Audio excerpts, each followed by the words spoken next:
Bonjour tout le monde et bienvenue dans cette nouvelle vidéo. Je vous en avais parlé dans mes reviews, la vidéo théorie. De base, il devait y avoir une vidéo théorie milieu de saison et sûrement une vidéo théorie avant le final. Sauf que vu que la plupart des théories vont parler du final dans tous les cas, je me suis dit que c'était mieux d'attendre que tous les épisodes avant le final soient sortis et de faire seulement la vidéo théorie avant le final. Mais du coup, une grande partie de la vidéo était déjà écrite avant que Dot & Bubble ne sorte. Mais rassurez-vous, j'ai quand même rajouté des choses, surtout après Rogue, il y a 2-3 trucs que j'ai rajoutés. Et du coup, évidemment, spoiler de toute la saison, enfin à part le final du coup qui n'est pas encore sorti à l'heure où je tourne et à l'heure où cette vidéo sort. Et d'ailleurs quand je parle de final, c'est bien évidemment les deux épisodes finaux parce que c'est un double final, donc l'épisode 7 Legend of Ruby Sunday et l'épisode 8 Empire of Death, sachant que du coup il y aura des spoilers sur cette première saison, aussi un petit peu sur ce qu'il y a eu avant forcément parce que je vais m'appuyer sur des trucs d'avant théorisés, et peut-être que je vais spoiler les deux épisodes qui sont pas encore sortis aussi, parce que tout simplement peut-être que certaines des théories que je vais aborder vont s'avérer justes, et aussi je vais m'appuyer sur certains trucs dans les trailers qui sont un peu cachés, que de l'officiel, mais des trucs un peu cachés. Donc si vous voulez pas vous faire spoil du tout les deux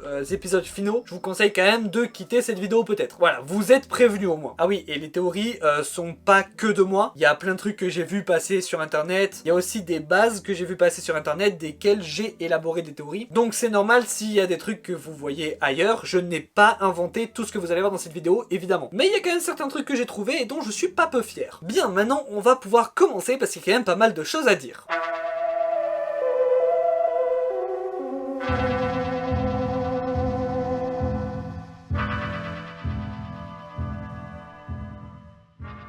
Commençons tout d'abord avec quelque chose que RTD a dit. Alors il a dit beaucoup de choses, on va pas analyser tout ce qu'il a dit, mais ça je trouve ça intéressant. Il a dit avant même que la saison 1 commence sa diffusion, que le final aurait un rapport avec l'ère du troisième Docteur. Ça veut pas dire que l'ennemi de l'épisode sera un ennemi de l'ère du troisième Docteur. Je pense que ça va être quelque chose de beaucoup moins important. Pourquoi je pense ça par rapport à tout ce qu'on va dire dans cette vidéo en fait. Mais du coup, l'ère du troisième Docteur, je l'ai vu entièrement. C'est la seule des classiques que j'ai vu entièrement, vu que j'en suis à celle du quatrième. Et le premier et le deuxième, il y a certains épisodes que j'ai pas encore vus parce qu'ils ont des parties perdues. Bref, l'ère du troisième Docteur, je l'ai vu entièrement. Du coup, j'ai réfléchi à qu'est-ce qui pourrait revenir. Et j'ai quelques hypothèses. Et d'ailleurs, vu que j'ai les DVD du troisième Docteur ici, je vais vous montrer avec les DVD, ce sera plus simple. Tout d'abord, commençons par un truc que j'ai pas écrit dans le script parce que ça vient tout juste de sortir. RTD a conseillé une dizaine d'épisodes à voir avant le final. Des épisodes des classiques et des New Who. Alors, c'est des épisodes qui n'ont pas de rapport entre eux. On a notamment Good Man Goes to War, The Bell of St. John's, Church on Ruby Road, Parting of the Way et Bad Wolf. Alors on sait pas si ça va avoir un rapport avec le final, mais c'est vrai que c'est bizarre de nous parler d'épisodes qui n'ont pas de rapport entre eux. Et notamment dedans, il y a Spirit from Space. Tout premier épisode du troisième Docteur et le seul de la liste du troisième Docteur, qui est aussi le tout premier épisode des Autons. Est-ce que ça veut dire que c'est ça le lien avec le troisième Docteur? Est-ce qu'il y aura les Autons dans le final? Je sais pas trop parce que les Autons sont certes apparus avec le troisième Docteur, mais ils sont réapparus avec le 9e Docteur notamment. Donc je vois pas pourquoi ça serait un rapport avec l'ère du troisième Docteur. Donc je sais pas trop, tout comme Peladon d'ailleurs. Alors il y a deux histoires, The Curse of Peladon et The Monster of Peladon. Elles ne se suivent pas du tout, c'est même pas les mêmes compagnons qu'il y a dedans. Là-dedans il y a Hugh Grant, là-dedans il y a Sarah Jane. Alors oui, il y a des reflets, hein, je fais du mieux, mais il y a des reflets. Globalement, ces deux histoires ont comme point commun la planète Peladon, mais aussi un accord intergalactique entre plusieurs planètes, dont celle des Ice Warriors. Pourquoi je vous parle de ça? Parce que c'est, comme je vous ai dit, deux histoires. Donc ça se passe durant un peu toute l'ère du troisième Docteur. Donc c'est peut-être ça. J'y crois moyen, hein, parce que vraiment les Ice Warriors, je vois pas qu'est-ce qu'ils viendraient foutre ici. Sinon, il y a The Green Death. Pourquoi? Parce que dans The Green Death, il y a un ordinateur qui se fait appeler Boss. Oui, comme The Boss, du coup, que Bip the Mip nous a teasé, et que peut-être Rogue aussi nous a teasé, en disant que son boss avait changé. À mon avis, les deux travaillent pour la même personne, et Bip the Mip dit que le boss recherche un être à deux cœurs, mais il ne dit pas que c'est le docteur. Donc peut-être que Rogue a aussi l'info que le boss recherche quelqu'un à deux cœurs, et c'est pour ça qu'il sait pas que c'est le docteur, parce que le docteur lui dit jamais qu'il a deux cœurs dans l'épisode Rogue. Mais là, on dévie. Parce que je pense pas que Boss soit The Boss, tout simplement parce que c'est un ennemi assez insignifiant, et que ça serait vraiment pas subtil de la part de RTD d'appeler l'ennemi par son vrai nom. The Boss est censé être cryptique, hein, comme le docteur le dit, donc voilà, c'est pas censé être Boss directement. Mais on le sait, cette nouvelle saison et même cette nouvelle ère se concentre sur des ennemis de niveau divin. On a le Toymaker, Maestro, sûrement Susan Twist, on en reparle après, ne vous inquiétez pas, The One Who Waits, bref, tout ça, ça a l'air au niveau des dieux. Et dans l'ère du troisième Docteur, on a quelques ennemis de ce niveau, notamment dans The Demon. Bon, pour le coup, celui-là, je m'en souviens très peu, mais il y a un démon. Donc c'est peut-être ce démon qui va revenir, peut-être pas en ennemi principal, mais peut-être vite fait, dire coucou, quoi, je sais pas. The Time Monster, là, ça commence à être très intéressant, parce que le monstre temporel, du coup, j'imagine en français, c'est Chronos, c'est celui qui est censé avoir inspiré le Chronos dans la mythologie grecque. Et c'est un être niveau Toymaker, hein, niveau même d'autres créatures dont on va parler dans cette vidéo plus tard, mais lui est plutôt allié au Docteur, en tout cas vers la fin, donc je sais pas s'il va vraiment revenir, en tout cas pas en tant qu'ennemi. The Three Doctors, alors je vais passer très vite parce que j'ai fait une vidéo entière sur cet épisode il y a très peu de temps, c'était juste avant la saison, et on en a déjà pas mal parlé dans les théories. C'est l'apparition d'Omega, Omega qui est un potentiel candidat pour être The One Who Waits, même si je commence à croire que c'est peut-être pas lui, on en reparle à la fin de la vidéo, ça peut quand même être lui, du coup voilà, faut que je le mentionne, il est apparu dans l'ère du troisième Docteur concrètement, on y pense. Bon, et sinon l'ère du troisième Docteur, c'est aussi l'apparition des Siluriens et des Sea Devils. Je pense pas que ce soit eux, mais vu qu'il y a un potentiel spin-off prévu sur eux dans très peu de temps, peut-être que ce sera pour teaser ça, donc je mentionne. D'ailleurs, tous les finales de saison d'RTD avaient un ennemi classique. Saison 1, c'est les Daleks, saison 2, c'est les Daleks et les Cybermen, saison 3, c'est le Maître, saison 4, c'est les Daleks avec Davros, et même les épisodes spéciaux de David Tennant se terminaient avec les Seigneurs du Temps et le Maître. Donc il y a des chances qui continuent dans cette lancée, d'autant plus qu'on a eu aucun retour d'anciens ennemis, que ce soit classique ou new, dans toute cette saison. Donc c'est le bon moment pour le faire dans le final. C'est pas certain, mais je suis persuadé qu'il y aura au moins le retour de un ennemi. Peut-être que ce sera pas le seul ennemi de l'épisode, mais au moins il y en a un qui sera là. Et je pense que ce sera ni Dalek, ni Cybermen, ni Maître. D'ailleurs aussi, ce qui pourrait être en rapport avec l'ère du troisième Docteur dans ce final, ce serait pourquoi pas le troisième Docteur directement.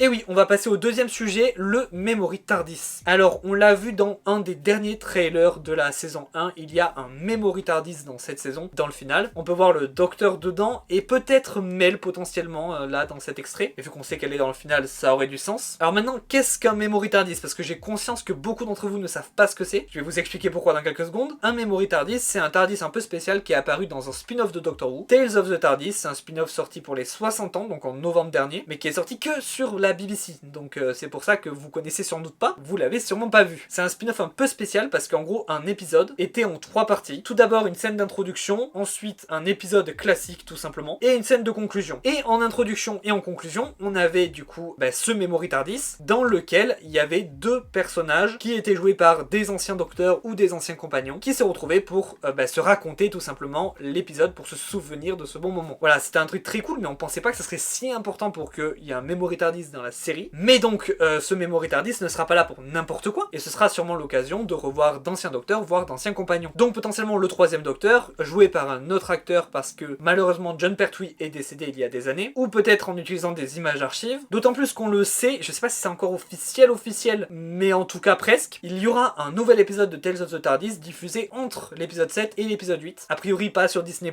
hein, mais ce sera un épisode de Tales of the Tardis un peu spécial puisqu'il y aura un Ncuti Gatwa et Millie Gibson dedans. Donc je sais pas ce qu'ils vont raconter, ça pourrait pas être un épisode des classiques, sauf si quelqu'un d'autre le raconte, je sais pas comment ça va se passer. Ça n'a jamais été fait, hein, un épisode en plein milieu d'un final, mais bon, on verra. Le Memory Tardis pourrait aussi être là pour Suzanne, la petite fille du docteur qu'il a abandonné il y a maintenant presque 60 ans, et on semble nous teaser son retour depuis un petit moment maintenant, notamment avec l'épisode de Devil's Cord, où le docteur parle directement d'elle. De plus avec le personnage de Susan Twist, hein, donc l'actrice s'appelle Susan Twist, ça commence à être vraiment beaucoup, mais Susan Twist, je pense que c'est un autre personnage, on y revient juste après. Mais d'abord parlons vite fait des légions du Toymaker, ça faisait longtemps.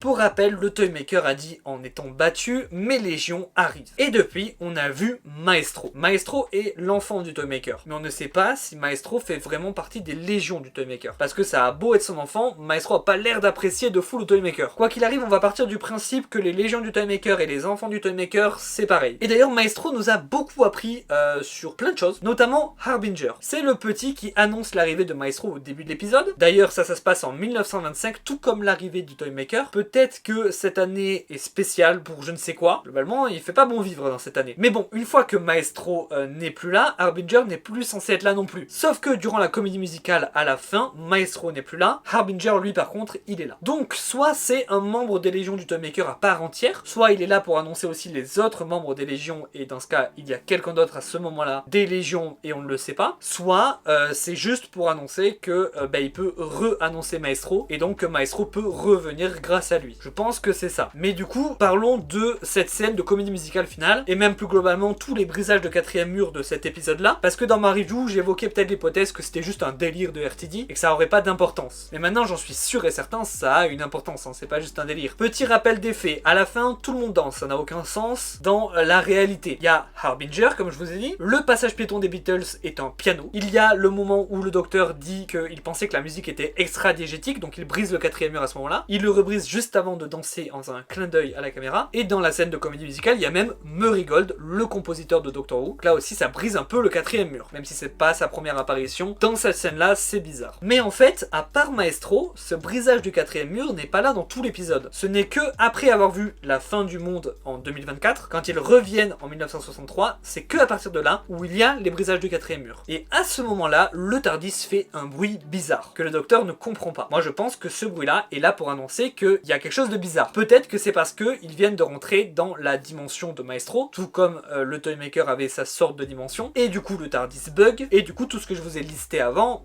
c'est possible, puisqu'on est dans une sorte de dimension parallèle, mais pas vraiment. Et certes, à la fin, Maestro a disparu, donc sa dimension devrait avoir disparu aussi, mais peut-être qu'elle reste un petit peu après la disparition, tout comme celle du Toymaker dans The Giggle, ce qui a permis au docteur de dupliquer le TARDIS, même après la disparition du Toymaker. D'ailleurs, tout ce brisage du quatrième mur, Mrs. Flood l'a fait aussi, je pense que c'est une caractéristique des légions du Toymaker, donc Mrs. Flood en serait une, mais du coup, à noter que l'image qu'on a eue pour The Legend of Ruby Sunday, il y a une caméra dessus, donc je pense que ça aura un rapport avec le brisage de quatrième mur. Peut-être qu'on va découvrir que un ennemi du docteur, un des membres des légions, peut faire croire au docteur et à Ruby qu'ils sont dans une série. Je sais pas, ça va peut-être trop loin, mais on verra. En tout cas, assez parlé de tout ça parce que Maestro nous apprend d'autres choses, notamment l'existence de The Oldest One, donc encore un personnage mystérieux qui pourrait se traduire en français par le plus vieux, le plus ancien. Ma théorie, c'est que c'est l'aîné des légions du Toymaker, des enfants du Toymaker, mais qui sait par contre, ça c'est une grande question. Apparemment, il était là au moment où Ruby a été amenée à l'église. Donc ça pourrait être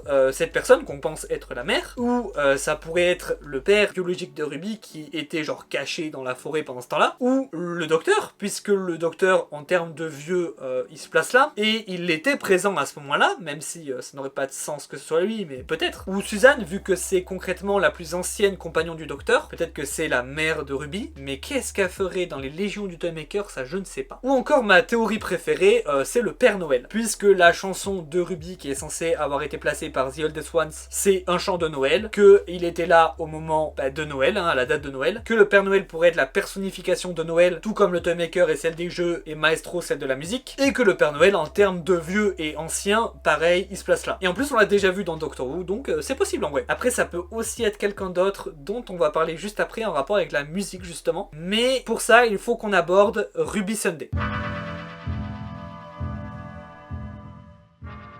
Effectivement, il faut qu'on parle d'elle vu que l'épisode s'appelle littéralement Legend of Ruby Sunday. Enfin, le premier épisode, le deuxième s'appelle Empire of Death, et ça nous donne aussi pas mal d'indices, mais on y revient plus tard. Je dis beaucoup ça dans la vidéo, mais c'est normal. On est sûr maintenant que Ruby Sunday est plus qu'humaine. Parce que concrètement, faire apparaître de la neige, par exemple, c'est pas possible. Et le truc de la chanson aussi qui est en elle, c'est assez bizarre. Pour moi, je l'avais dit il y a déjà très longtemps, elle fait partie des légions du Toymaker, mais elle ne le sait évidemment pas parce que dès l'enfance, elle a été laissée à des humains. Elle serait alors la personnification des coïncidences. Pourquoi je dis ça? Tout simplement parce que le docteur, depuis qu'il l'a rencontré, il arrête pas de dire que ça fait beaucoup de coïncidences. Elle est adoptée tout comme le docteur vient de l'apprendre. Il sauve un bébé dans Church on Ruby Road. Juste après, il sauve des bébés dans Space Babies. En parlant de Space Babies, Ruby parle de Star Trek au tout début. Et on voit juste après que les membres d'équipage avaient des tenues similaires à Star Trek. Ça fait beaucoup de coïncidences, c'est pas fini. Dans The Devil's Cord, Ruby parle de Strictly Come Dancing, qui est le danse avec les stars britannique. Et à la fin de l'épisode, durant la scène du twist twist at the end, il y a 2 personnalités du vrai Strictly Come Dancing. Voilà, ce sont des vraies personnes qui sont dans la vraie émission, qui dansent avec le docteur et Ruby. Il y en a sûrement d'autres, mais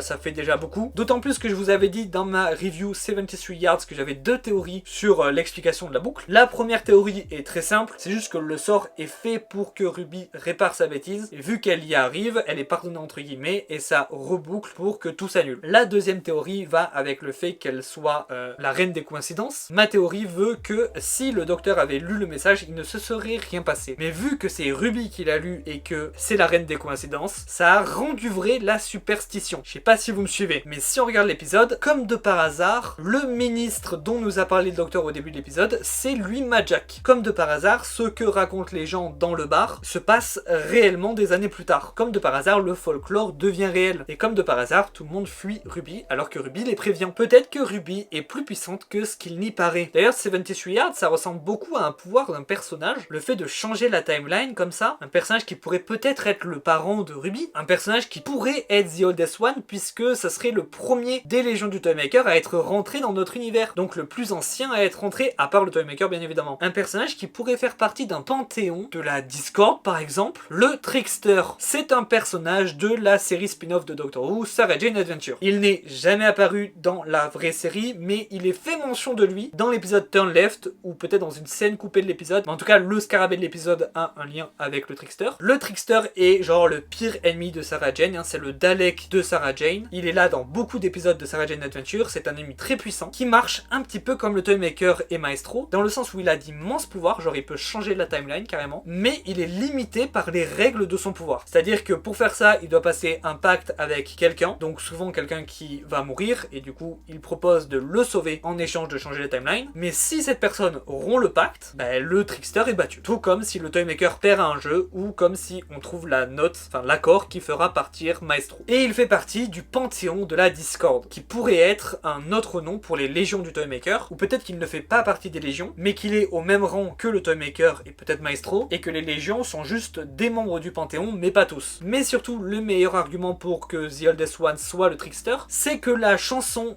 de Ruby, qu'elle chante du coup dans l'épisode Devil's Cord, avant que le chant de Noël apparaisse, ressemble exactement à la chanson du Trickster. Je vous invite à chercher ça sur YouTube, c'est facilement trouvable, et c'est flagrant. En tout cas, le Trickster est un ennemi vraiment cool, donc j'espère qu'on le reverra dans la série principale.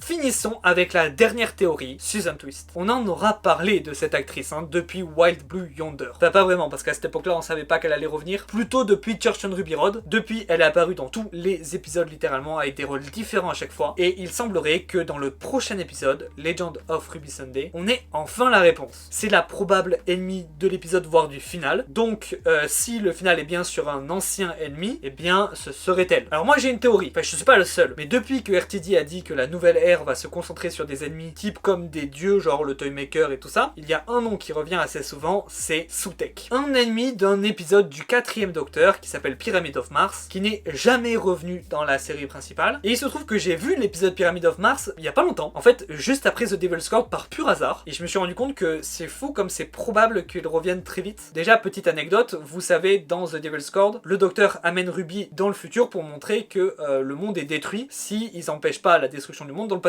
C'est quelque chose que le Docteur ne fait pratiquement jamais. En général, il explique que si le futur peut être détruit, même si on en vient, mais il va pas le montrer directement aux compagnons. Il le fait dans The Devil's Cord, mais il le fait aussi dans Pyramid of Mars, où il montre à Sarah Jane le futur qui est détruit. Donc c'est assez marrant de voir qu'il y a un lien quand même. Et dans l'épisode, Sutekh, il attend. En fait, il est prisonnier, il ne peut rien faire lui-même. Il a des serviteurs qui essayent de le libérer, et le Docteur explique que si il se libère, rien dans l'univers ne pourra l'arrêter. Donc en fait, c'est un ennemi tellement puissant, s'il se libère, c'est perdu. Le Docteur dit même que c'est la fin de tout, la mort de tout, peu comme on voit dans le trailer, bizarrement. Et puis il attend durant tout l'épisode, comme The One Who Waits, qui veut dire celui qui attend. Et vu que il est très puissant, genre type Toymaker, mais que lui il n'a pas de règles qui le limitent, est-ce que ce serait pour ça que le Toymaker n'a pas voulu l'affronter? Il n'a pas voulu affronter The One Who Waits? En plus, Maestro a dit que The One Who Waits arrivait, qu'il était proche. Sutekh est souvent associé à la mort, en tout cas dans Doctor Who. Vous pouvez notamment voir ça dans le comics, regardez, il est juste là, et dedans il est associé à la mort aussi. Donc imaginons Sutekh se libère dans cet épisode, est-ce qu'il pourrait pas avoir un Empire of Death, un empire de la mort, comme le titre du dernier épisode? Peut-être que en fait il va gagner dans le premier épisode, et qu'il va falloir régler ce problème, en voyageant dans le temps, ou je ne sais quoi, sûrement quelque chose de plus puissant que ça, parce que c'est pour ça que le docteur va devoir appeler d'anciens versions de lui, d'anciens compagnons, peut-être c'est pour ça qu'il a besoin de prendre une petite pause dans le Memory Tardis entre les deux épisodes, je sais pas. Et donc Susan Twist dans tout ça, ben en fait ça serait Sutekh, ou peut-être son serviteur comme Ilana dans Pyramid of Mars. Ça explique pas pourquoi elle est partout où il y a le docteur dans la saison 1, donc peut-être qu'elle est pas vraiment liée à Sutekh, mais qu'il se trouve qu'il y a Sutekh dans l'épisode et il y a elle aussi, parce que je vois bien un truc où il y aura plusieurs ennemis dans l'épisode, hein. Je vois bien ça, je sais pas pourquoi. Mais notamment dans le prochainement on peut voir cette image là, où elle ressemble un petit peu à une version de Sutekh qu'on voit dans l'épisode des classiques, mais surtout il y a des pyramides derrière elle, comme dans Pyramid of Mars. Par contre cette image, je trouve qu'il y a quelque chose qui va pas avec. Je saurais pas trop expliquer quoi, mais la qualité peut-être de l'image, on dirait qu'il y a un petit peu des interférences de télé dessus. J'ai l'impression que peut-être on nous montre pas vraiment ce qui est vrai, je sais pas trop comment vous expliquer ça. Je la trouve bizarre cette image. En tout cas, toutes nos réponses nous attendent très bientôt, en tout cas pour la moitié, et l'autre moitié une semaine plus tard. Comme j'ai dit dans mes reviews, il me semble, j'ai vraiment hâte de ce final, même si ça veut dire que ça sera fini. Voilà, on a beaucoup théorisé dans cette vidéo en tout cas, hein. J'espère que j'ai parlé de tout. En réalité c'est impossible, mais j'ai abordé énormément de sujets, il y aura sûrement des choses vraies, très peu, sûrement des choses fausses, beaucoup, mais en tout cas c'est toujours aussi génial de théoriser. Merci RTD de mettre autant d'indices, parce que j'adore ça, et je m'en lasserai jamais. N'hésitez surtout pas à me dire en commentaire vos théories sur ce final, vos théories d'ailleurs sur aussi d'autres choses, hein, comme Mrs. Flood par exemple. J'en ai pas parlé, mais je pense qu'elle sera là dans l'épisode, tout simplement parce que l'épisode se passe dans le présent, et que c'est assez rare, et que Mrs. Flood est dans le présent. Je pense qu'il y a plein d'autres choses à dire, donc n'hésitez pas à en parler en commentaire. N'hésitez pas non plus à liker, partager et vous abonner, ça m'aide beaucoup. Moi, je vous dis à la prochaine très bientôt pour la review de Legend of Ruby Sunday. Jusqu'à là, portez-vous bien, regardez Doctor Who, théorisez, salut!